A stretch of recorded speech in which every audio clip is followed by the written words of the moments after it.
Welcome to Science versus Pseudoscience. I'm your host, Nathan Oakley, and if you are new to this channel, or you've not done so already, be sure to subscribe and hit the bell notification icon to keep up to date with the Flat Earth debate. If you'd like to support this channel, there's also a super chat that runs alongside each of these shows while they're live, and there's a PayPal link in the info box below the video.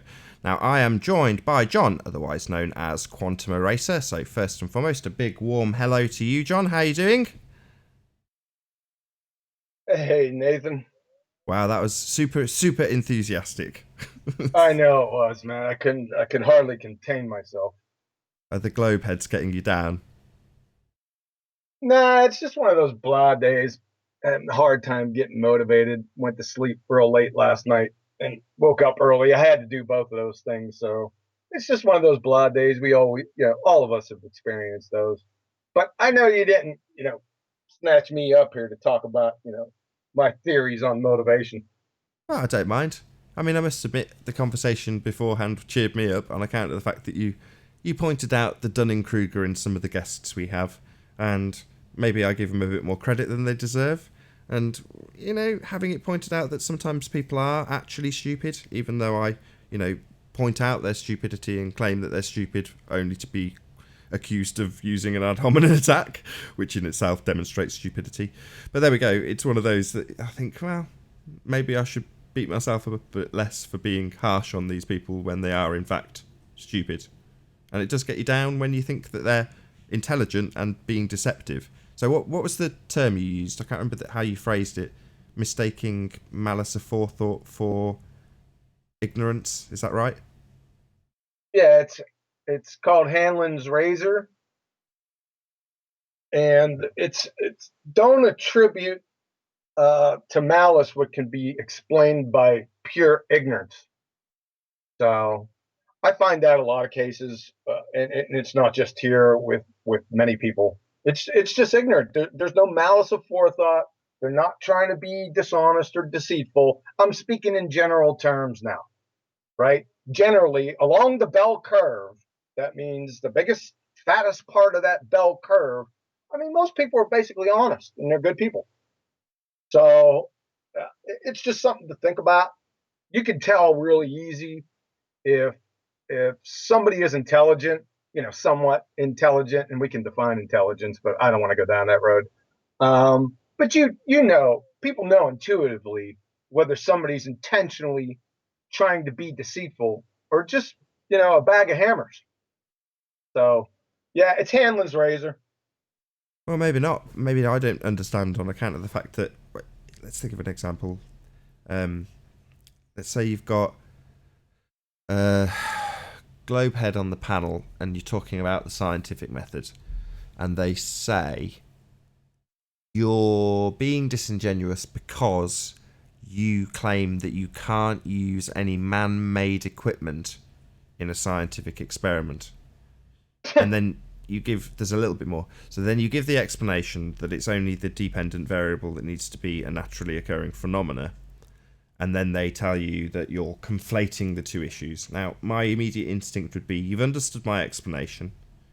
We've gone over dependent variables on multiple occasions. You, the person I'm talking to, know what that is.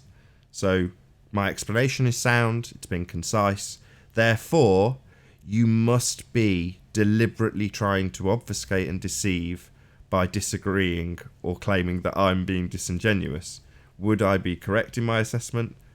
Probably not. Oh, I see what you're saying. No, no, no. I think that they didn't understand for the most part. Now, there's going to be outliers, like I said. For the most part, no. I think that they don't understand the argument at all. They just have surface knowledge. That's all they got. They're pretender clowns. They can parrot a headline, right? But they have no depth.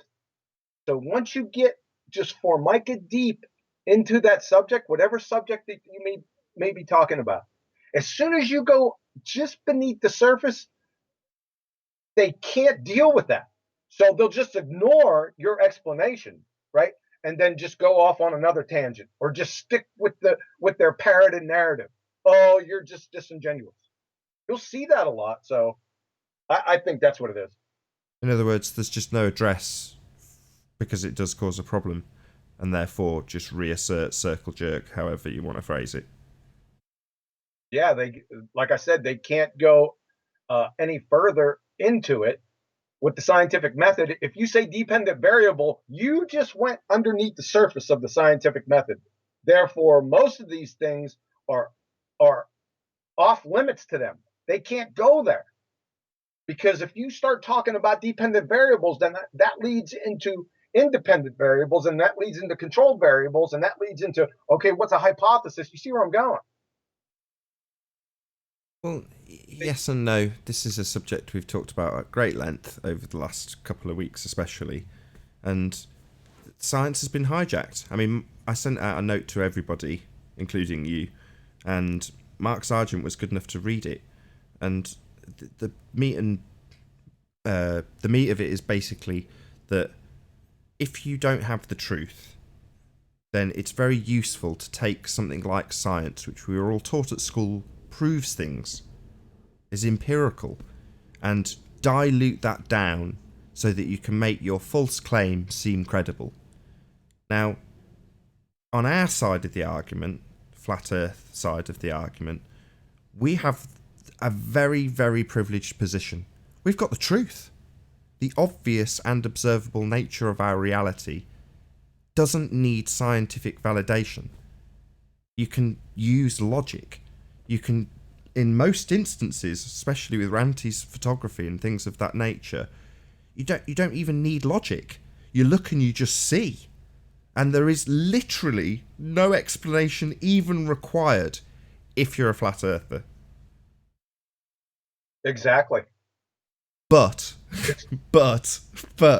if you have a religious belief in a radius value, then just looking and just seeing, that's not possible. You're not just seeing a building. You're not just seeing a boat. It's not really there. Says otherwise. My model says otherwise. My religious belief says otherwise. So let's science this now. Because what have we got on our hands, ladies and gentlemen? Well, we've got a phenomena on our hands. That building isn't really there. This is a phenomena. No. You don't need to take this step into science. But that's where the problem lies. Science isn't what they'll then be doing. They're not going to be varying and manipulating the shape of the Earth to validate their independent variable as the cause of the obstruction or whatever they're trying to pass off as curvature that day. So you don't need science to prove the obvious, and the obvious is the Earth is flat, and you can see it with your own two eyes without needing any science whatsoever. But if you're lying, then yeah, you can claim there's a curve in the way and then say it's a phenomena and then say you need to establish cause and effect relationships, i.e. the curve causes an obstruction. Goodness, you're giving the game away. You're giving the game away, but you're exactly right. I mean, they have to conjure a phenomenon. That building or whatever you see at a distance that you shouldn't see now has to be a phenomenon, not a building. That building's not there. So it has to be a phenomenon, right? So I don't want you to give the game away because it's been going on for too long. I've been loving it, and I'm not gonna say anything to it here. I can't believe people haven't got this already. I think I've mentioned it a number of times, and ironically, it has many parallels with what we're going to do today. We're going to go through some flat Earth proofs, and I will guarantee you. I don't. By the way, I don't look at the chat. I hardly ever look at chat. So if people are, talking in chats, trying to get in touch with me, insulting me, you're wasting your time because I don't look at them. But there's a lot of parallels here, and I will guarantee you that you're going to have a number of people, either in chat or in the comments section, saying, "Where's his independent or dependent variables?" Guarantee it. I'm not going to give the answer because if you haven't gotten the answer at this point, you ain't getting it. So just continue on. Okay, Sally's? Don't call me Sally. Right? Don't call me Sally. Yeah. Yes, sir. So, shall I bring your screen up? Yes. Tell me when you're ready. Yeah, ready when you are. Yeah, so we went over this presentation before. It's a redo. However, I added this one in. I've had this the flight proof in there for quite some time. Not in the original presentation. I always put it below in my files. I put it right beneath. It was real small because I like the more complicated ones. But th- this first one, and I didn't put these in any particular order, right? But I wanted to go over this first one because what it does, the reason why I like this one so much now is it forces Joe Coffey and Betty Breadmaker to fish or cut bait immediately. Uh, Another good thing is it's really good because most people have gotten on a commercial flight before in their life, right? Not too many people that you've known have never flown at least once before in their life. So everyone can relate to this very easily. That's why I like this one so much. So, flight, and it's very easy. Since the Earth is, as we're told, a sphere of 25,000 miles in circumference with a radius of 3959 miles, then pilots traveling at a typical cruising speed of 500 miles per hour to simply maintain altitude would constantly have to adjust their altitude downwards, right? Makes sense. Excuse me, to compensate for the curvature. They'd have to descend 2,777 feet every single minute. So the Earth curvature formula, based on a sphere with a radius of 3959 miles, is 8 inches per mile squared. I mean, this Pythagorean theorem, it doesn't matter, Pythagorean or trig or the sagitta, it doesn't matter. It's roughly this, and everyone knows it. So if you take this 8 inches and you use your 500 miles, right? We're going 500 miles an hour. That's what we're using, squared. So all you have to do, this is just simple math. You convert inches to feet. That'll give you 1,600, or I'm sorry, 100,666 feet of curvature. The total drop in altitude needed in 1 hour to maintain altitude, right? That's what it says. That's what you get. Very easy. So what you do is you convert feet per hour to feet per minute. What does that give you? 2,777 feet per minute. Altitude descent at 500 miles per hour to maintain altitude. This is very easy. A flipping roller coaster would be placid serenity in comparison. Here's the punchline. The nose of the plane on a typical flight would never get above horizontal, save for takeoff. No, if you've flown on a plane before and I present this argument to you, you have to fish or cut bait real quick. I did this with my neighbor. Uh, he's pretty intelligent. And this is the first one that I tried it on, right? I just said, well, think about this. He flies all over the place, right? And it stopped him right in his tracks. I could see the look on his face like, oh no, right? So you have to fish and cut bait with this. It's just that simple. So I don't really know any argument against this. Do you? No, but I'm thinking about all these 666s and 777s, but I'll maybe ask you about that later. Yeah. Oh, the number. Yeah, yeah, yeah. I'm not. Yeah, I'm not really all either. that into. I can hear you stuttering, and I'd be the same if I was just asked that. I'm not either, but I'm just. There's got to be a. Surely there's a mathematical or logical reason why you're always coming out with these 666s and 777s when you do any globe math. Yeah, numerology is outside my scope. I don't spend any time with it, so I'd be the wrong person to ask about that. Now, I'm not asking for. I'm saying, is there a mathematical reason as opposed to like the whatever numerological people describe their techniques as? Is there just a mathematical reason? I have no idea. Fair enough. Moving on. to be to be perfectly honest with you, I'm not going to conjure something up. Fair enough. I've I'd looked rather you into the didn't. subject. Go ahead.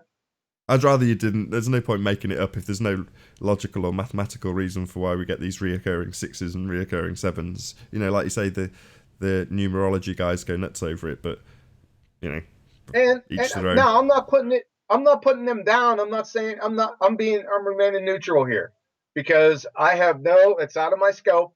I can't. I won't speak to it. If something's out of my scope, you'll barely hear a peep out of me. I'll be the quiet mouse in the back, right? There's a lot of people that need to take some advice in that genre. Follow? I'm not mentioning any names. Yeah, we don't need to mention any names. So I don't know. Like I said, there's not too many arguments against this.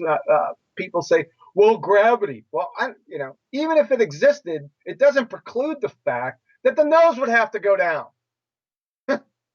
So I don't know. I don't know any argument against this. But they do fly nose up though, don't they? They fly slightly angled up.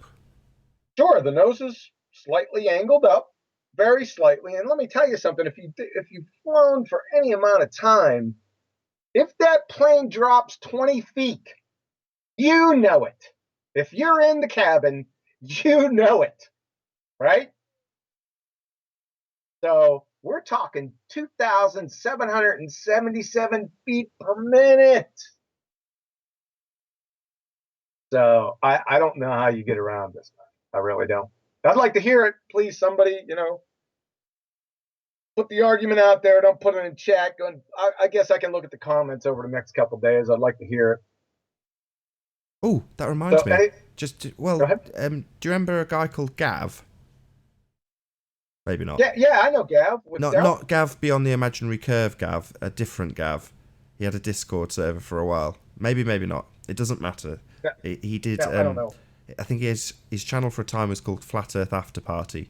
In any event, he's just released a whole series of videos of passengers going up to pilots and saying, do you adjust for the curvature? Do you do anything with Coriolis? Questions like that. And in at least two of them that I'd watched, the pilots are like, yeah, we know it's flat. I was gobsmacked. I must dig them out and share them with you. You'll love them. Right. You'll love them. I'll share them with you. Yeah, like I said, you wouldn't have... What other answer could they give? I'm not surprised at all. They can't give any other answer than that. Most of them, I'll tell you what, most people are just like us. We never thought about it. Well, I'm using most here generalized. I've sat, in the military, I've flown all over the world a number of times. And I always got the window seat. I never thought about it once. I never looked down and said, I wonder, is the earth flat or curved? That thought never even crossed my mind, ever. So did mine. I know we've had this conversation before. Talked about that, yep. Well, I was a rep, so I was travelling all over the world. Very different reasons to you. But I absolutely did consider it. Not because I was considering it as a flat earther. I would think to myself, for example, I wish I could get higher to see the curve. Look how flat it looks. Now, that wasn't in any way acknowledging that the Earth could be flat, because I didn't until, I heard Math Powerland utter those words without them being in ridicule. But prior to that, I'd considered it in the respect that I'd looked out and gone, wow, look how flat it is. If only I could get up to 70,000 feet and see the curve. Right. Well, some people are more aware of things than others. And like I told you, kudos to you. I can figure it out. That's still credit to Math Powerland, I'm afraid. If he hadn't said it, I probably would be sitting here like a globehead right now. Too funny. Okay, anything else? Anything you think I've missed here? This is really cut and dry. No, well, you cover it again in a little bit with a bit of Coriolis, so obviously we'll touch on flights a little bit again. Okay. All right, let's move to the next one. Cool. Go ahead. No, that's it. Yeah, let's move on. Bolivian salt flats. Awesome. The Bolivian salt flats. Yeah, this was one of my first ones that I ran across. Sure. The Solar, right? Isn't that breathtaking right there? I found that picture. That's really cool, man. I stole a similar one to the one on the right, and I have it in the debates. Just breathtaking. Just look at it. It's especially both of them, but for me, especially the one on the right with that massive reflection. You can't quite believe the evidence of your own eyes. Just look at it. Yeah, it's my icon. It's amazing. Yeah. Yeah, but I don't know. This, salt flats should give the game away, but yeah, apparently it doesn't. So, according to the heliocentric sun worshipping spinning ball space monkey religion, every point along a tangent in every direction from your feet drops. That is, vertical drop away from you at 8 inches per mile squared. The salar in the Bolivian Andes is the largest salt, here we go again, flat on Earth, exhibiting less than 1 meter of vertical relief over an area of 9,000 square kilometers. And that's from Borsa, topography of the salar, right? So what? I'll phrase it deliberately like this. What's vertical relief? Drop. So So they call vertical, it think of relief vertical. as in how much water could run off it, right? Yeah. Anytime you just think of vertical, and then relief is always the drop. Another way to say it is vertical drop. Relief is a form of drop you're relieving, right? So over 9,000 square kilometres, less Yeah. than a metre of drop across that entire area. In other words, Yeah. it's Yeah. flat, perfectly flat. Yeah. It's a geometrical flat plane. That's what the deal is, right? Now, you can have a myriad of topographical features on a sphere: mountains, ridges, saddles, spurs, depressions. You know what you can't have? A geometrical flat plane. It's a direct contradiction. And this one is over 9,000 square kilometers. So, how can you stage 5 cling with a kung fu death grip to your fairy tale religion that has one of its foundational tenets vertical drop, and yet at the same time have a flat plane with less than 1 meter vertical drop over 9,000 square kilometers, pray tell? It's a direct contradiction. I mean, now that I'm thinking about it, this one is probably just as easy as the flight, right? So, let me break it down. This, according to the spinning ball religion, 100 kilometers, 62 miles, vertical drop should equal 781 meters. It's just what it is, or should be. But the Bolivian salt flats, 62 miles or 100 kilometers, vertical drop is less than a meter. Now, unless you can show me where those 780 meters went, you live in or on a fairy tale. The end. Right? This is over. This one's a quick one too. Right? Now, over the years, I've gotten all kind of comebacks to this, mainly straw man and red herring fallacies. They say, well, wait a second. This is based on GPS, right? What does that have to do with my argument? Absolutely nothing. Well, It's like you have to believe in satellites then. No, I don't. half a Satellites mile. are on. Is that Go right? Half a ahead. mile of missing drop. Say again. Is Half a mile of missing drop. that how much it is? 781 meters? Yeah, 2,500 odd feet. There you go. Wow. Yeah, yeah. Where is it? Nobody Flat can spot. find it. So unless, go ahead. Flat spot. Like when you grind your tyres. It's a flat spot on the ball, maybe. You can't. Maybe it's where Thea smashed into the side of Earth. Maybe it left a flat Oh spot. yeah, No? yeah. You watch that. You watch that Discovery Channel special too. Love it. How our universe works. That's the one. Neil deGrasse Tyson, man. Nah, that wasn't Neil deGrasse Tyson, man. That was someone. That was that dude. Oh man, the garbage. The dude that always talks about the junk in the garbage. What's his name? I can't remember. And it was a few years ago, anyway. So yeah, it wasn't Neil deGrasse Tyson on it. It was the junk guy. Okay. I'll go look it up. It doesn't. Yeah, it doesn't really matter. But yeah, I mean, there's no arguments against this. It's a fairy tale. It's 100 kilometers. Let's take a look at this. Let's go to the study itself. Let's see if it gives us a measurement here. So this is Borsa, topography of the Salar, same one I just linked to. So let's go down here. I know there's a picture down here. I've seen it before. That's where I got the information from. So here you go, right? This goes from A or alpha to alpha prime, south to north, 100 kilometers. That's the distance right here. So done. So that's 62 miles. Go ahead and put it in any curve calculator that you want. It's over. Yeah, I don't think you need any calculations to figure this one out. As you would put it, anybody who can fog a mirror would realise that half a mile of missing curvature. You shouldn't have any position on a sphere that's missing curvature. Exactly. Yeah, it's that easy. So, like I said, there's not too many arguments against this except the red herring. Well, you think it says GPS? You must believe in satellites. No, define satellites. How many they found on balloons? Uh, Pisano and I covered this over 2 years ago, right? Of these things on balloons. You guys need to go back to that. Pisano still has his videos up. Go back to Robert Pisano's channel, and you'll find it. We expose all this, all the baloney with satellites and the NASA's balloon program. It's a joke. I can't believe people they don't even know about it. Just before we move on, talking to Robert Pisano, one of my favourites. I don't think you were on this call, but he was chatting to a guy, some sort of technician at NASA, about Sophia and Hubble. Yeah. Do you remember that? Yeah.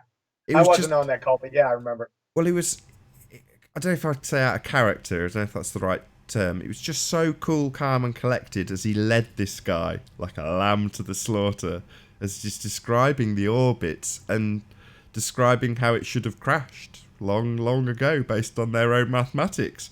You know, it's the Hubble. Yeah. I remember. Yeah, Hubble. Yeah, it should be at the bottom of the Mariana Trench because of its orbital decay. Yeah. But it didn't just spit it out like that. He led the guy. He just led him so beautifully. Yeah, that's right.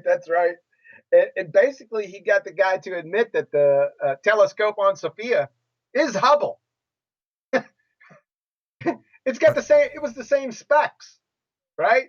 Yeah, you guys need to go back and watch those videos. They're hilarious. Plus, so it's referenced. That was well worth referencing. So if after the show you can dig me out the link, I'll say it so you're stuck having to do it now. I will put the link to that video in the info box below this once it's rendered. So check it out. Go and listen to that conversation with the guy at NASA between Robert Pisano and this technician guy, where he leads him down the path to literally admitting the deceit that is Hubble. It's absolutely epic. Yeah, it is. Robert had a lot of good things on his channel. The best one is it happened right off the cuff.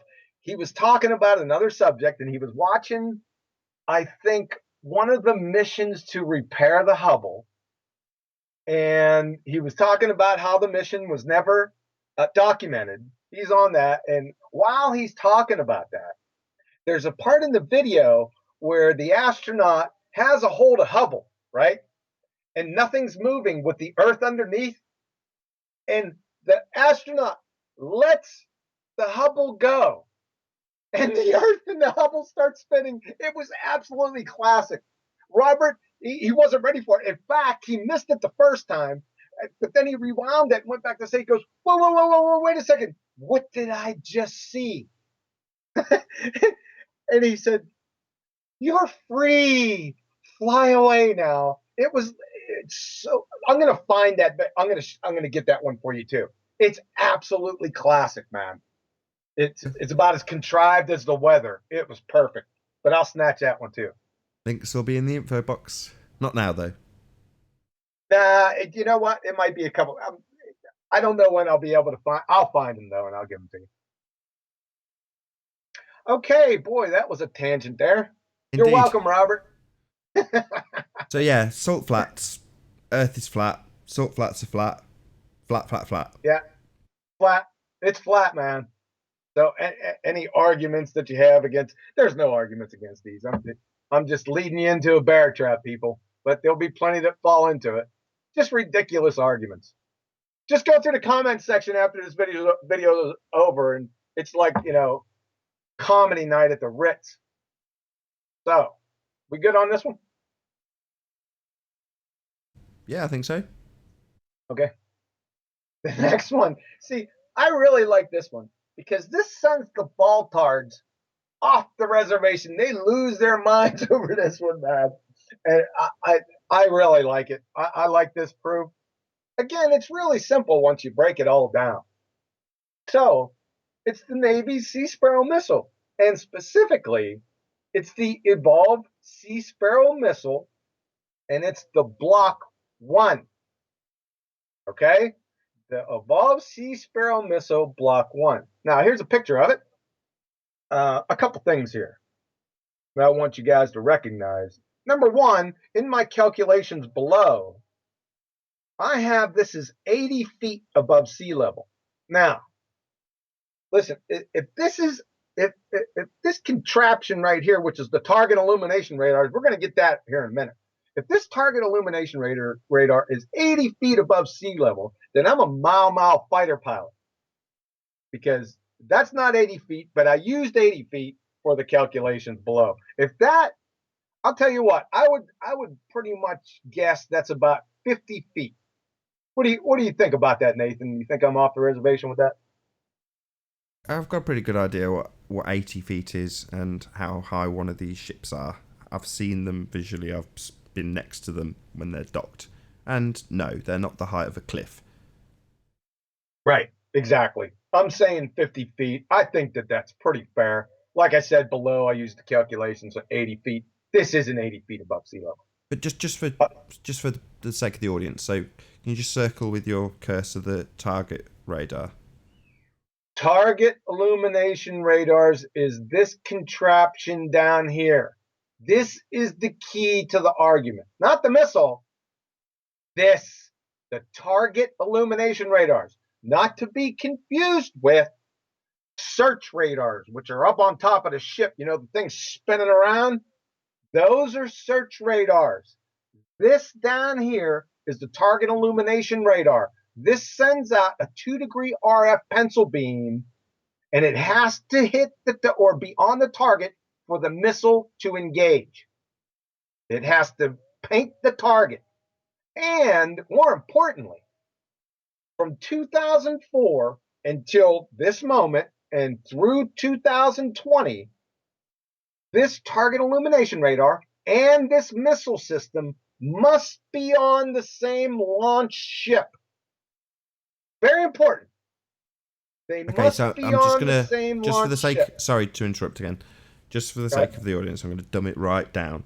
So, target, that bit I'm not going to break down because we all know what a target is. Illumination. In other words, that little contraption that John's just put his mouse over is going to illuminate, or as John phrased it a second ago, paint. So when John says paint, he means literally paint the target, put a light onto the target. So like a blob of paint, we're going to light or illuminate that target with the radar. Exactly. Sorry to dumb it down so much, but I want it to be absolutely clear what's happening here. That thing looks at the thing you're targeting and puts a little dot on it. Simple as. No, it must see it. It has to see the target. This laser has to see that target. In other words, it's in fact, it's called line of sight. Right? Target has to be line of sight, as in all documentation. Now, before we get to this point, this is pretty funny. Now, if you take the height, we're using 50 feet. I'm going to use 50 feet. We'll use 50 and 80 feet. At 50 feet, according to the circle jerk curve calculators, how far is the horizon away at 50 feet tall? Well, it's about 8.5 miles. So this weapon system should only have a max effective range at this height for surface targets at 8.5 miles. There's a problem. The range is more than 35 miles, right? At 80 feet, the horizon is like 10.5 miles. Well, that's a lot less than 35 miles. And remember, this is what the Navy says 35 miles, right? Well, the official max effective range of this weapon system is classified. They only give you 35 miles. So this isn't the real one. It's at least this far. Okay? So let's move on with it. The number one, you're not going to, well, I know you're going to believe this. The number one argument against this proof is that they claim that the Evolved Sea Sparrow Missile Block 1 is only a surface-to-air missile. Okay, let me do this. You see this right here, people. Okay, this is from the Navy. General character. Maybe we should get hooked on phonics. Maybe that'll help. I don't know. Let's just go over it. General characteristics of the Evolved Sea Sparrow Missile Block 1. Primary function. Okay, it's the primary function of this missile. Let's read it together. Surface to air and what? Surface to surface radar guided missile. I know what it is. Maybe it's my voice. They don't understand my voice. Go ahead, Nathan. Can you read that for me, please? Surface to air. I only can read that bit because I believe in a globe. Oh, you can't see this part? No, that's not there. I got it. That's the problem. I got it. Thanks. Like I said, range is more than 35 miles. And like I said, it's classified, so it's a lot more than that. It's at least this far. So the missile receives a reflected signal from a target that is being illuminated with an RF signal transmitted from a fire control radar. This is the target illumination radar on a standoff platform. Such systems require that the platform maintain line of sight to the target until it is engaged by the missile. The target is illuminated with a 2-degree RF pencil beam, which has to be maintained or painted on the target until detonation.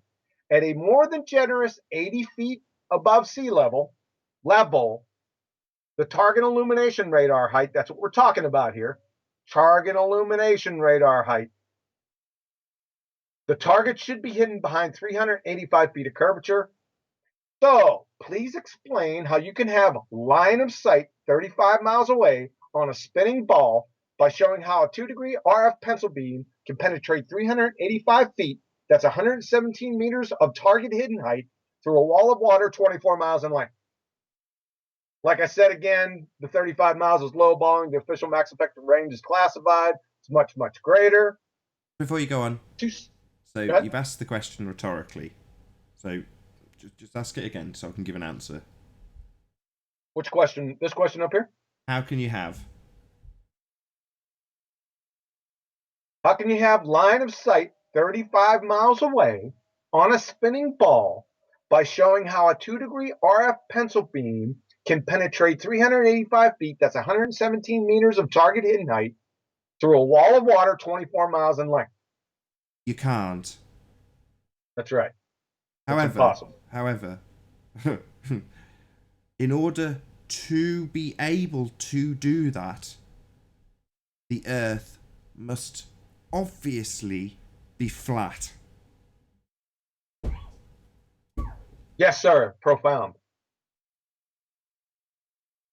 Next block of instruction, how to say Tuesdays on a Tuesday. Yeah, you got it. So to summarize, the Evolved Sea Sparrow Missile Block 1 max effective range is greater than 35 miles. Surface targets are engaged by the Evolved Sea Sparrow Missile Block 1. I put sea skimmers in here because I didn't want to forget about this. And for surface-based targets, since sea skimmers fly, that's enemy missiles fly 10 to 30 feet above the deck, we treat them as surface-based targets. I know that's probably a difficult concept for some people to understand, If it is a difficult concept to understand, go ahead and ring your call button. I'll have Tommy come back and hit you in the head with a tack hammer. Number 3, to engage, the target must be illuminated by RF pencil beam. That means it must have line of sight. Number 4, the target illumination radar must be on the same ship, launch ship, as the missile. We're going to go over that below, just to confirm it. Conclusion, either the Evolved Sea Sparrow missile, that is the Evolved Sea Sparrow missile Block 1 exists, or the spinning ball religion exists. Both can't be true. The end. Like I said, by the way, let's read through this slowly. And this is from Raytheon, who manufactures the missile. Unlike the RIM-7 Sea Sparrow missile and the ESSM Block 1, what we're talking about, unlike these two, the Block 2, that's the ESSM Block 2, active seeker will support terminal engagement, here's the punchline, without the launch ship's target illumination radars. So what is this telling you? It's telling you that our Block 1 needs the launch ship's target illumination radars on the same ship. Does everyone understand that? It's slightly tangential, but I can assume that this has come up because people say, no, it doesn't need the target illumination radar. And no, just to preempt those people, that would be Block 2. So yes, the difference being 1. This is Block 1. The one that doesn't require target illumination on board the ship is Block 2. Yes, the ESM Block 1, like I said, requires both the missile and the target illumination radars on the same ship. This is what it's saying. The Block 2 does not. Unfortunately, the Block 2 isn't going to be ready until the year 2020, with 80 missiles going to the fleet. The first production of the ESSM Block 1 was in 2002, and it has been in full operational use since 2004, according to the Navy. So, here comes the punchline. Hopefully everyone's got it by now. Please tell me how the Evolved Sea Sparrow missile Block 1 has been engaging surface targets at more than 35 miles with the target illumination radars on ships for the past 14 years. The spinning ball religion is dead. The end. Yeah, it's only possible because the Earth is obviously and observably flat. Again, I just don't want to leave them out there with only the Earth can't be a ball. Well, no, this works because they do see the stuff. There's no curve in the way. It's just flat. Yeah, the weapon system, there would be no weapon system then. I mean, why have a weapon system that has that range of capability, right? Just to plug Why another would you need YouTuber. even So, this? oh God, who was it that made it? Taboo Conspiracy made a video where he had somebody on a submarine looking through a periscope, and he's talking to the captain and going, "Oh, I don't know if we can shoot at that one. That's probably only 12 miles away. The horizon's about 8. Could be that we can only see the top half of it. We'll give that one a miss. What about that one? Oh, that's easily 30 miles away. That's a slightly looming non-standard refraction hyena. We definitely can't shoot at that one. What about this one? Oh, that's probably only about 6 miles away. Yes, we can definitely see all of that one." And of course, in the periscope, he's just seeing boats at different distances across a vast, flat ocean. I haven't seen that. You're going to have to make sure and give me that one. I haven't seen that one yet. Okay, like I said, the only comebacks to this are, the main comeback is this one. They will just go on. It's just a surface to air. Even if I post this, right? If it's in the comment section, they'll say, "You big dummy, QE. It's the Sea Sparrow, the Evolved Sea Sparrow missile Block 1. It's surface to air. You dummy." Even after I post this, right? Guess what they say? I'm pretty They sure just it's repeat the same thing again to me. been covered. I'm sure I can just put a timestamp in this instance. I mean, I don't know what to say to that. I mean, it's not even obtuse. It's exponential magnitudes beyond obtuse. Can't people read? Another important thing, and I don't get this one too much because I don't get a lot of people that can think on their feet and they can't concentrate for more than 5 seconds on a single subject. Look at this. I want to go over this. This is important. Range is more than 35 miles. Now, let me tell you something. Like I said, I'm retired military. When you have military specs on weapon systems, that's all weapon systems, the max effective ranges are very precise. That is to say, if a weapon system has a max effective range, right, it'll be delineated specifically. If there are any conditions that go against that, and let me give you an example. The M203 grenade launcher, right?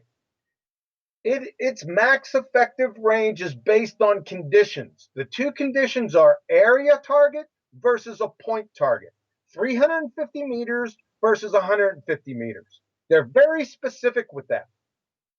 Now, if the military gives a max effective range and doesn't delineate anything, then the max effective range for all conditions is this. Period. End of story. Do I need to explain that to people again? Did you get that, Nathan? Of Let me course. pass that on to you. Sure. Go ahead. I'm good. I'm good. So you understood that? No problem. No problem. I'm just anticipating though. I haven't seen too many arguments that brings that up. The two main arguments that come up against this, like I said, is it's only surface to air, and they think that the target illumination radars can be like on a different ship, like 3 miles away, paint the target with the missile 20 miles away or whatever. It could be what you know what I'm talking about. They think that the target illumination radars and the missile can be on separate ships. That's the only, even after I post all the supporting documentation from the Navy and from Raytheon, who made the missile, they'll just repeat the same thing back to me. I just move on. But the only thing I might add, John, I don't know if you want to or not, just hint if you don't, but yesterday we discussed the use of Einstein's narrative against Newton's narrative because it is the current accepted rhetoric. Now, is it worth explaining for those who naysay war and Go ahead. I think it is. I think it's an important point. I've heard this brought up a couple times. I couldn't believe it was brought up. I figured that most people understand this concept, but go ahead, Nathan. I think you articulated very well yesterday.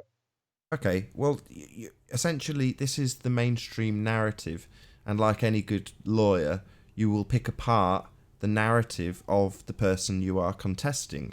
And in this instance, it makes absolutely no difference whether or not you believe. Let's just make it farcical, just so it's obvious. Let's say you don't think boats exist. Ships don't really exist, they're just a hoax. It makes no difference. This is the mainstream narrative, and their narrative says in excess of 30 plus miles. Now, if your horizon, 35 miles, if your horizon is 8 miles, then that's a massive problem, because beyond 8 miles, you're not hitting anything. Their narrative says they are, regardless of if you believe it or if it is true. So if you accept the mainstream narrative, you accept the globe religion, then you also must ipso facto accept this. This is the accepted narrative. Doesn't matter if it's true, doesn't matter if I believe it, doesn't matter if John believes it. It makes no difference because you use their narrative against them. They say it works at 35 miles. Well, doesn't matter if I believe, even if it's true. That's their narrative. Unless there's anything to add, John. Yeah, I would say there's something to add. Now, a lot of people classify the military and NASA because NASA is a military organization and the military as the same thing. Let me tell you, that is a doofus conclusion, right? Between the military and NASA, just because they're classified under the same umbrella. Listen, they don't, like I said, I'm retired military. Their specifications for their weapon systems are not lies. You know, they're just not. I've fired expert on every single weapon system the infantry had at the time. They're not lying. They don't lie about those things because they'd get called out real quick, mainly by the soldiers that are working on these weapon systems, because you have to be expert at these systems. There's special training, especially with the Sea Sparrow missile. I'm sure you have to go to an actual course. It's probably not, they don't even probably do it on the ship. It's probably a separate school, right? That's one thing. Another thing with this topic is somebody brought this up a long time. I can't remember who it was. It was really somebody stupid. They said, well, why are you using NASA's story? Do you believe NASA? And I was dumb. I was gobsmacked. I'm sitting there, wait a second. What, what does a lawyer do? What does a prosecutor do when he has somebody up on the stand? If he has Joe Blow up on the stand, is he going to use Betty Breadmaker's story from Lithuania to refute Joe Blow's story? No. He's going to refute. He's going to wait for Joe Blow to give his story, and then he's going to tear apart his story. Duh. Do I need to explain this any further? I don't think so. You're using their narrative against them is the main point. Exactly. Okay, we ready? Yep, moving on. All right. Like I said, one of my favorite proofs. I don't bring this proof up to people, to Joe Blows and Betty Breadmakers. I just don't, because they're so indoctrinated. The moment I say Coriolis effect to anybody, I know what they're thinking. Hurricanes. That's all I know. That's what they do. They think of hurricanes. So I got to start off at step zero. Try to get them out. We're going to talk about this hurricane fiasco here at the end, by the way. But I don't really bring this up to Joe Blows or Betty Birdmakers. Don't do it. It's a waste of time. But it's one of our favorite arguments, and it's really quite simple. So again, for the Coriolis effect to exist, you must have, that is necessary condition. Must means necessary. Two differing frames of reference. One rotating coordinate system that's non-inertial, that's the Earth, and one non-rotating coordinate system inertial. That's the atmosphere and everything in it. From Seagar Douglas, Introduction to Ocean Sciences. This is a university level textbook. The Coriolis effect. When set in motion, freely moving objects, including air, that's atmosphere, and water masses, clouds, water vapor, move in straight paths while the Earth continues to do what? Rotate independently. Because freely moving objects are not carried with the Earth as it rotates, they are subject to an apparent deflection called the Coriolis effect. To an observer rotating with the Earth, freely moving objects that travel in a straight line appear to deflect, to travel in a curved path on the Earth. Why do they appear? Well, because you're on the rotating coordinate system. The object that's appearing to curve is not. That's why it's appearing to curve. So A, what's rotating? Well, the Earth's rotating, according to their narrative. And B, what's moving independent of the rotating Earth? Well, the atmosphere and every freely moving object in it. That's bullets, planes, balloons, anything not tethered to the Earth.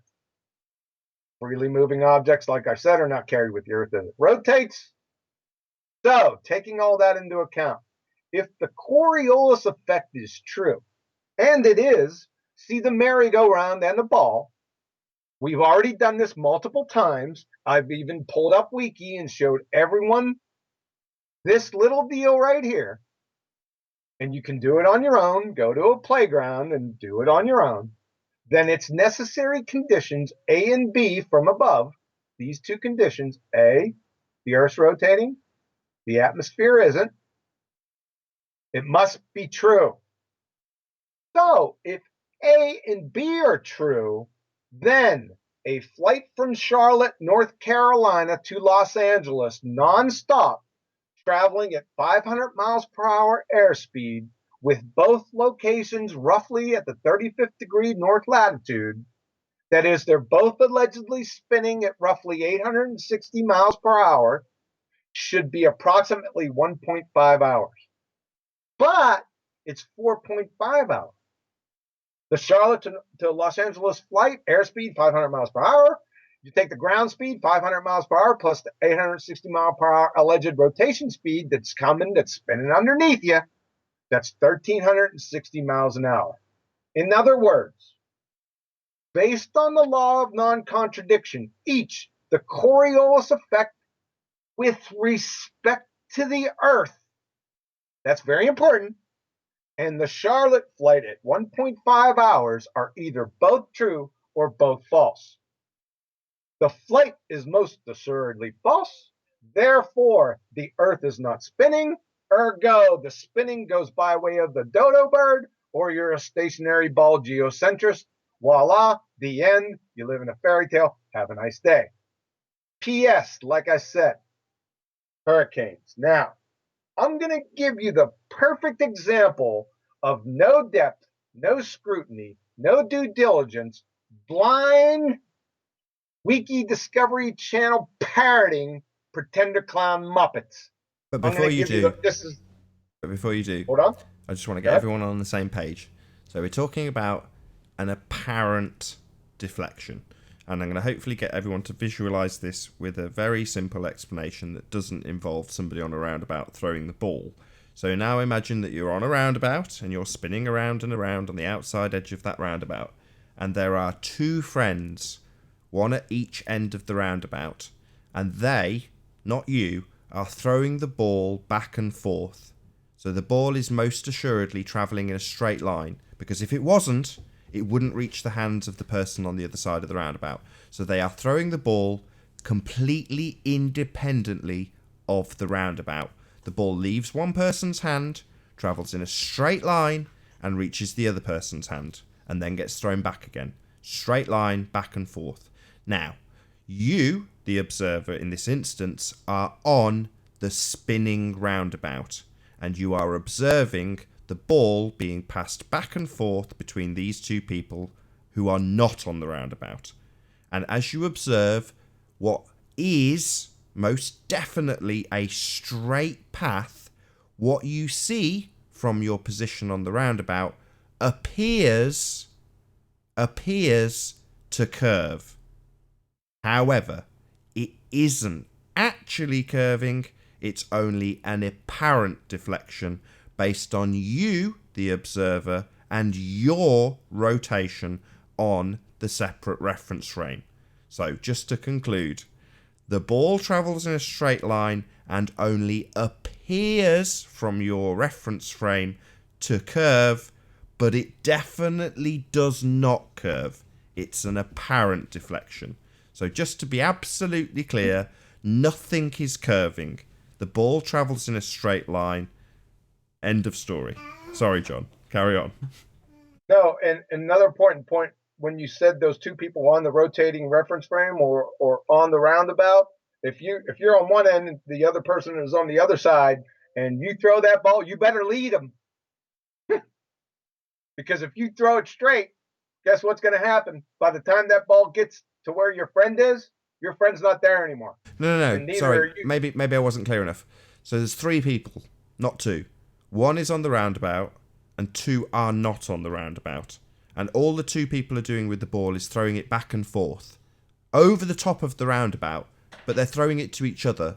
So the reason I do it that way or explain it that way is so that you can understand conceptually that the two people who are throwing the ball back and forth have got absolutely no involvement whatsoever with what the roundabout's doing. They're just throwing a ball back and forth.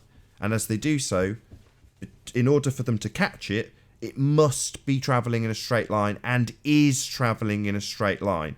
But to the person on the roundabout, as they spin around on the roundabout, they look at that ball going over the head and it looks like it curves. It doesn't. Yep. It doesn't. Yep. But by having Depends on three your- people, it just means that you can conceptualise the fact that the ball travels in a straight line.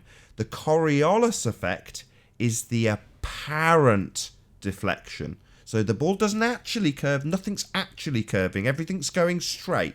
They're throwing it back and forth. But to your vantage point, because you're spinning on the roundabout, the two friends who are throwing a ball in a straight line, to you, looks like that ball's taking a curved path. It's not. It's an apparent deflection. Anyway, sorry. No, that's okay. We're gonna pound on that here. Like I said, this is the perfect example of no depth, no scrutiny, no due diligence, wiki Discovery Channel parroting pretender clown Muppets, right? Hurricanes, because that's the answer you're going to get from people. As soon as you say Coriolis effect, hurricanes, right? So you're saying that hurricanes spin in opposing directions in the northern versus southern hemispheres, respectively. We've all seen this, right? Go on the Weather Channel, they'll show you. They're spinning in opposite directions, right? That's an actual spin direction. It's actually happening due to the Coriolis effect, right? That's what they say. I'd sure like some of the angel dust lace shrooms you guys are smoking. In the following citations below, please focus on these phrases and terms. Apparent deflection, i.e., not actually, appears, does not actually, and this deflection is not real. This one puts the dagger in the heart, right? If these guys didn't. So the same definition from above that we just went over, when set in motion, freely moving objects, including air, atmosphere, and water masses, clouds or water vapor, move in straight paths while the Earth continues to rotate independently. Because freely moving objects are not carried with the Earth as it rotates, they are subject to an apparent deflection. This means not actually. Called what? Well, the Coriolis effect, right? To an observer rotating with the Earth, freely moving objects that travel in a straight line appear to travel in a curved path. They're not actually curving. Encyclopedia Britannica, within its rotating coordinate system, the object acted on by the Coriolis effect appears to deflect off its path of motion. This deflection is not real. I can't say this any more clearly. It only appears to happen because the coordinate system that establishes a frame of reference for the observer is also rotating. So just echoes the same thing from above up here. And another echo from the University of Oregon. The effect of the Coriolis effect is an apparent deflection off the path of an object that moves within a rotating coordinate system. The object does not actually deviate from its path, but it appears to. I think we beat this enough. So do you see all these crayon munchers? You see all this apparent stuff, right? Here comes the punchline. If you haven't gotten it by now, here it comes. Get ready. What does an actual spin direction of hurricanes have to do with the Coriolis effect, which is an apparent deflection, please? Actual, this is an argument or a juxtaposition between actual and not actual. Let me give you the answer. Here's the answer key. Absolutely nothing. That one's for you, Nathan. Thanks. Nothing. Right? I swear if the pseudoscience priests would repeat over and over again for the next 20 years that friggin' mermaids were the spawn of seahorses and hermaphrodite sponges, these clowns would believe it, not only believe it, then mindlessly parrot it. Hopefully everyone sees this, right? It's not actual. The Coriolis effect is not an actual thing. It's just an apparent deflection. But when you look at the Weather Channel or you get your weather forecast, those things are actual spin directions. It has nothing to do with it. If I brought up beach balls and Bunsen burners and tried to explain the difference between those two, that's what we're talking about here. We're talking about beach balls and Bunsen burners. Hurricanes and their spin have nothing to do with the Coriolis effect whatsoever. You guys follow? It's rhetorical, by the way. What do you think, Nathan? Did I miss anything here? No, it's just nonsense. There's a Neil deGrasse Tyson explanation of the Coriolis effect where he talks about a field goal going in, and He says because of the Coriolis effect, the ball enters the reference frame and the Earth carries on turning underneath, and that minor difference meant that they got the last-minute field goal. And then he moves on to explaining about how the Coriolis effect causes hurricanes to twist in different directions. It's like, well, hang on a second. The ball travelled in a straight line, the Earth continued to rotate underneath, therefore moving the goal, which is attached to the Earth, into such a position that the field goal was possible in those few minor seconds. Okay, well, that ball travelled in a straight line, so what the hell does that have to do with hurricanes? In the same way the ball travelling over my head on the roundabout carries on in a straight line, well, it's moving in a straight line. The fact that I'm turning underneath it as I observe from underneath that apparent deflection, well, what are you saying? That I appear to see the rotation of these hurricanes because I'm rotating underneath them? What a load of nonsense. You're only apparently seeing those on the Weather Channel. Yeah, it's apparently And rotating because we're rotating. No, it's just sod all to do with anything that has any bearing on Coriolis. and you made a very important statement at the beginning of that. You said the Coriolis causes. The Coriolis doesn't cause anything. It's the Coriolis effect. People, cause and effect, they're kind of two different things. There's no such thing as a Coriolis cause. The Coriolis doesn't cause anything. It's the Coriolis effect. Unbelievable. Okay, anything else with this? No, Coriolis is a train wreck. I will say one thing. The Coriolis effect is real. What I detailed and what John has detailed, with separate reference frames, things travelling in a straight line, rotating reference frames underneath, that's all true. Coriolis is very much a real effect. The only problem is, we don't experience that effect on the Earth, because we're not spinning. The Earth isn't budging a smegging inch. It's not causing hour-and-a-half flight times because you're in a separate, non-rotating reference frame. None of that's true. We're just not moving. The air moves. We've got wind. Oh yeah, wind's true, because that's an objection you get when you give the difference in durations. Oh, well, I had a tailwind. That's not what they say. They say, oh, well, my flight was a different duration on the way back. You go, what are you talking about? Was it an hour and a half? Yeah. And I make a specific effort. Right. The Coriolis effect is true. The Coriolis effect does happen. Just get on the roundabout, like you said. You can witness it. Everyone has. I mean, I did when I was a kid. But I was very specific in to say the Coriolis effect with respect to the Earth. Now, that's a different story. Yeah, because there isn't one. Right? That's how we defeat it. Yeah, there is no Coriolis effect with respect to the Earth. We're not turning. There is no rotating reference frame. The Earth does not turn. Precisely. But many people get confused with that. That could be some deliberate confusion, like willful ignorance right there. Yeah. Nothing is turning. Go ahead. Nothing is turning. Moving on. Are we okay for the last one? Are we good? Yeah. Let's move on. My first argument, the first one, the one that converted me in less than a Planck time. No vacuum of space, people. This one was really good. Like I said to my neighbor, I used the first argument, the plane flight, and what I think is the easiest argument, right? How do you have gas pressure without a container? That's the easiest one. I'm on propane here where I live. I got a big propane tank out in my backyard.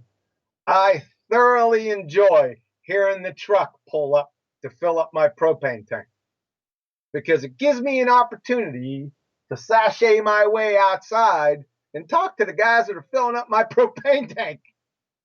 And then we go in to discover the mysteries of gas pressure in containers. I love it. I'm looking forward to it. It has to be probably about 2 weeks from now. I'll get another one. Okay, so how do we have a gas pressure that is atmospheric pressure without a container to begin with when the pressure of a gas is the force that the gas exerts on the walls of its container? Can't wait to hear this yarn. You can't have gas pressure in an open system. Married bachelors are more tenable. So basically, please explain how you can have tire pressure without the tire.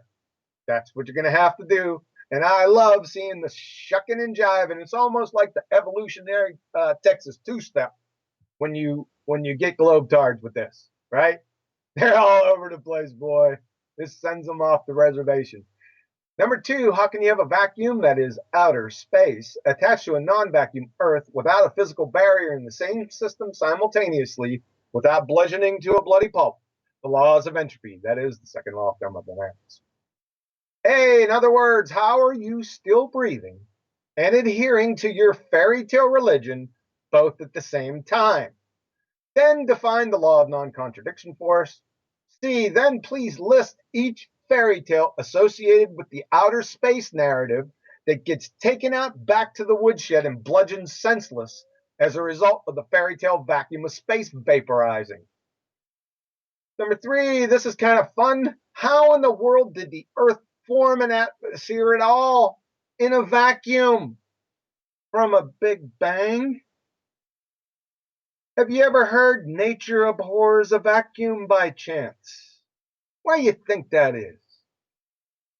P.S. from Arthur Eddington, The Nature of the Physical World, 1930. If your theory is found to be against the second law of thermodynamics, I can give you no hope. There is nothing for your theory but to collapse in the deepest humiliation. Now, to refute the above and to prove your tear-jerking, belly-laughing second law of thermodynamics bludgeoning to a bloody pulp train wreck of containerless gas pressure, mind-numbing debacle akin to rib-eyeless cows, you need to go to Home Depot or Lowe's and gather the entire staff around you and ask them for compressed air. That is pressurized gas. That is gas pressure with one stipulation. You need it without a container. After you get sued and charged with manslaughter for inducing tear-jerking belly laugher syndrome, and after you're released from Shady Meadows, you can report back here and tell us of your tale. If not, then the end, you live in a deeply humiliated fairy tale. Thanks for your ear. Have a nice day. I don't think we need to go over any of this. Do we, Nathan? Maybe possibly dumb it down a little bit. So, how do we know we have gas pressure on Earth? How do we barometers that measure it? Oh, I forgot to go over the red herring fallacy argument, but we'll get to that with the fallacy presentation here in a couple days. I'm getting there, and I'm gonna plug that too. But this is Okay. one kit and caboodle with my leading question. So I'll give you a few hints. The first part of the question, just it's no gotcha, just answer it, and then we'll get to the second part. So, how do we know we have a gas pressure on Earth? Is that a rhetorical, or are you asking me? Nah, just give me a straight answer, and then the second part's much more important. You'll see where we're going. Okay, barometer, we can measure it and we breathe it. Yep. Right, perfect.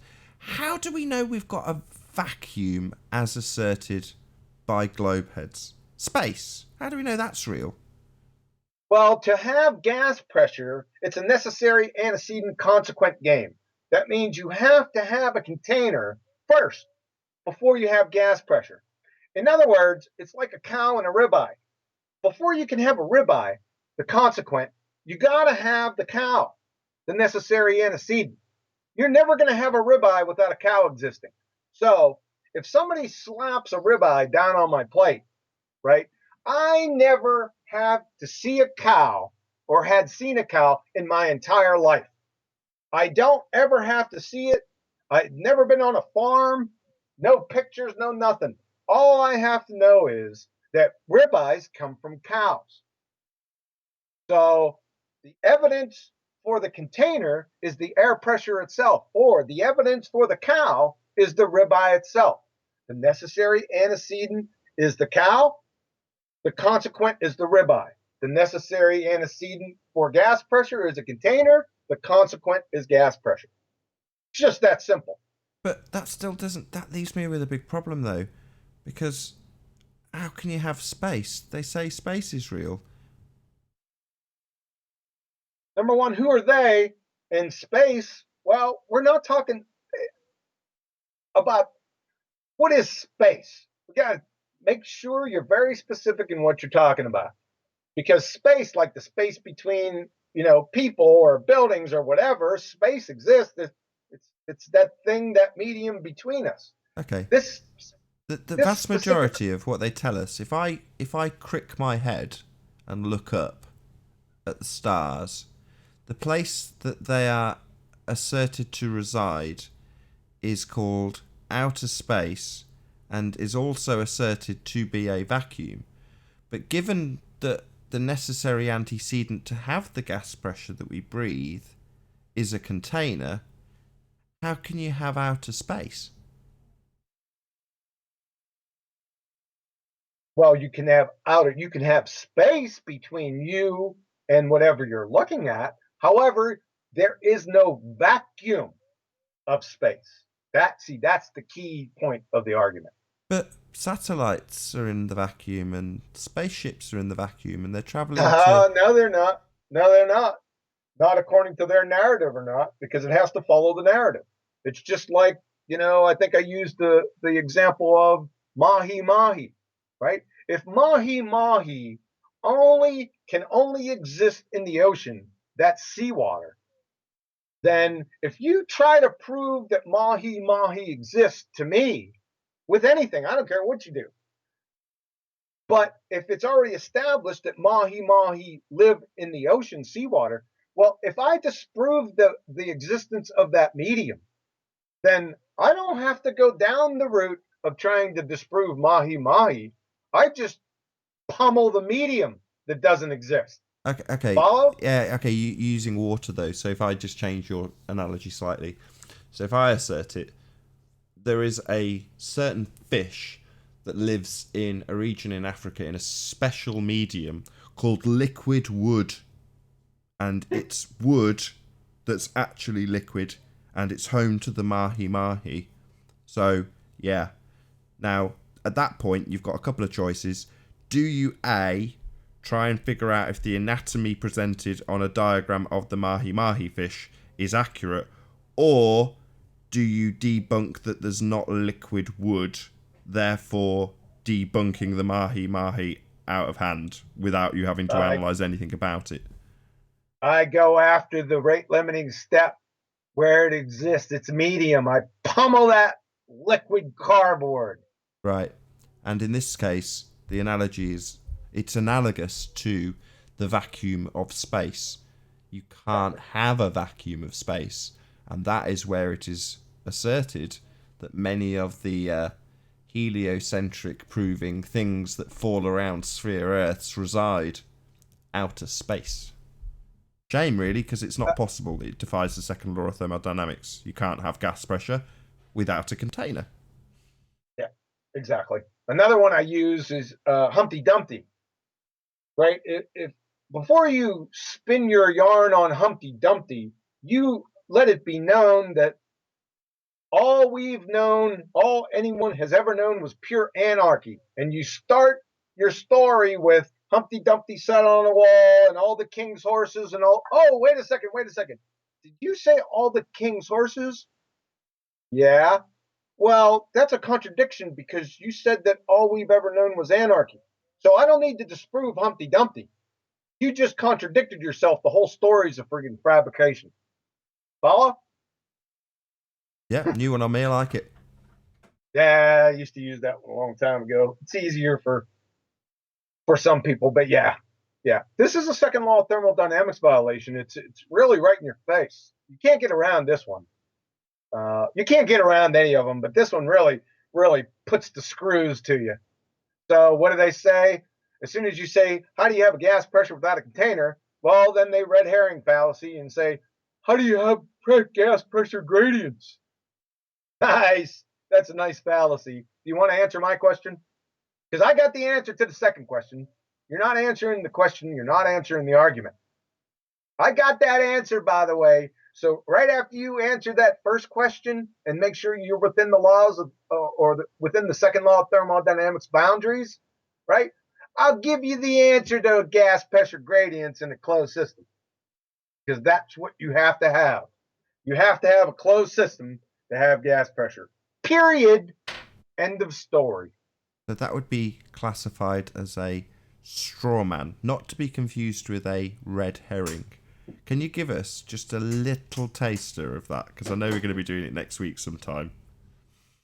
You're really trying, you know that. You're really trying. Well, just so people know what they're in for next week. What's the difference between a straw man and a red herring? All right, let's give a teaser. So you want to give a teaser, right? All right. Straw man fallacy. When a person simply ignores one's actual position and substitutes a distorted, exaggerated, or misrepresented version of that position. A classic one that's brought up, relatively recently, the claim scientific experiments are conducted to reveal the cause of natural phenomena. However, the fallacy comeback is, how are we supposed to conduct experiments without man-made objects? This is a classic straw man. It's a misrepresentation of the actual claim, right? We're not saying that you can't use man-made objects in an experiment. I want somebody to try to do an experiment without man-made objects. That's not what we're saying. What we're saying is the dependent variable must be natural. That's what we're saying. So this is the classic straw man, a misrepresentation of the actual argument, right? And So likewise, just so it tallies, the gas pressure without a container question being followed up by, well, how do you have a pressure gradient, would also be a logical fallacy known as a straw man. Well, I classified, straw man and red herring fallacies are real close. So I classify the red herring fallacy right here with this exact one. Oh, I'm Let's wrong. do this one. Okay. We're gonna stop with this one right here. Okay. So let's go over it. Red herring fallacy. This is a fallacy of distraction. It is committed when a listener attempts to divert an arguer from his argument by introducing another topic, or diverting attention from the real issue by focusing instead on an issue having only surface relevance to the first, right? And this is the classic red herring fallacy with our argument, the gas pressure without a container. Claim, please show gas pressure without a container. The fallacy, how do you account for gas pressure gradients? Wow, that's not, first of all, it's a question. Second of all, you didn't answer this question. Third of all, what comes first? Gas pressure or gas pressure gradient? What has to be first? Gas pressure. Yeah. So this is the classic red herring fallacy. Okay, so my confusion lies with the surface relevance with the red herring fallacy. Yeah, to be a real red herring fallacy, not an outright just diverting, just changing the topic wholesale, right? It can have a surface relevance. That's the more subtle variety, right? And that's what this is. It's subtle. It's not subtle to me. I recognize it immediately. However, you can see how it can be subtle. Yeah, absolutely. So yeah, taster for those who are fascinated as I am with the logical fallacies. Tune in next week. So this is what they call a teaser in the industry. Indeed. Are you just trying to pull the wool over my eyes, and you think I'd just start rolling on with it, huh? No, I knew you wouldn't. But we've done a good stint, nearly an hour and a half, John. Yeah, that's long enough, man. I agree. Cool. Good stuff. So, this all went missing, didn't it? You lost your whole presentation. Which one? This one. I lost like 10 of them. Now, not wholesale, not entirely. What would happen is that it took half of my presentations, or roughly that amount, and just gave me code. However, I have this information in several different places. I just had to go get it again. I had to locate it and then put it together again. That's all. It's just busy work. I just have to go find it. So yeah, that was it was really enjoyable when I went in there one day and I said, "Oh, let's take a look at this one." And I went to find something, and all I got half the presentation, and then the other half I was looking for. Of course, the part I was looking for was in the other half, and it just gave me lines of code. So yeah, that's always enjoyable. Yeah, you went through the old 5 stages of loss over Skype calls with me, didn't you? First it was anger, then it was Yeah, denial, mine. then it was bargaining. Yeah, they go real the bargaining. No, I wasn't bargaining. Mine go really quick. They go from panic to getting really pissed off in like a second. But no, I had them all. Like I said, it's just busy work trying to get them back all again. Um, and in fact, sometimes looking back on it, it's pretty cool because I get to go back and find out where all that information is, all of my research. All this is my research, right? I get to go back and find it, and then while I'm going back looking through the stuff, I'm always evaluating, the research that I've done, always evaluating it to see, number one, is it up to date? Did I come across anything new? Is everything in these statements true and factual? So I guess it's sort of a blessing in a way. It helps me keep everything up to date and everything accurate. Yeah, I'm sure you'd much prefer not to do it, but it's been Yeah, very, very enjoyable having the presentation all the same, John. So first and foremost, I'm going to say a massive, huge thank you to you for actually presenting that to my audience. I'm really, really grateful, as I'm sure the audience are too. you're welcome, sir. It's my pleasure. And of course, a massive, huge, enormous thank you to all of the live audience themselves for tuning in and hopefully sharing this discussion. If you liked the show, be sure to smash that like button, maybe subscribe if you've not done so already. If you hated the show, you know what to do. You've probably done it already. But I've been Nathan Oakley, and I'll see you all in the next video.